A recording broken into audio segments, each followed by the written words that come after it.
Apakah hukum menunjukkan harta benda kemewahan daripada usaha, bukan daripada usaha sendiri? Contohnya, dia pinjam duit, lepas tu dia show off. Hukum menunjukkan kekayaan, hukumnya harus dan makruh dan haram. Mana harus? Untuk memberi, bangkitkan semangat pada penduduk kampung agar jangan malas. Hukumnya harus. Nampak? Tengok ni orang telah berjaya, boleh beli traktor, boleh beli ni lembu 15 ekor kerana dia berusaha. Dia tunjuk lembu kita. Nah, supaya orang kampung pun semangat untuk rajin berusaha. Itu boleh. Tunjuk kerana nak khabar mu lah hebat, orang lain tak hebat macam mu. Hukumnya makruh atau haram. Nampak? Jangan siapa gitu. Tunjuk ke anak-beranak, silakan, tak ada masalah. Kita beli Myvi baru, nak khabar ke port dara anak dara kita pura-pura ramah mana. Duk tanya bila boleh tubik kereta boleh dapat. Kita pun boleh tu. Awak ahli di rumah. Pong temboklah Facebook sekeping. Alhamdulillah dapat dah. Faham? Hukumnya harus. 55,000 suti Myvi.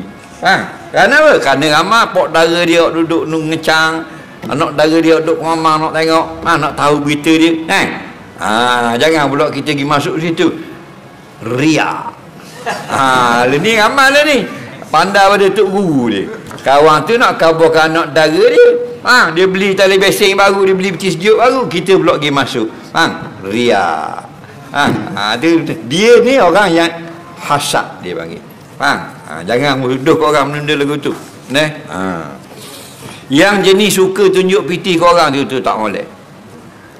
Suka akak piti 1,000 2,000 tengok ni tunjuk mau. Itu tak bagus.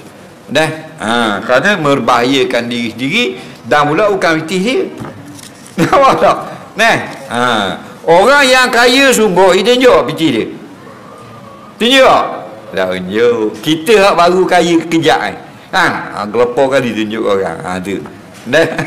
Tapi dah lama. Tu tak kaya sekejap.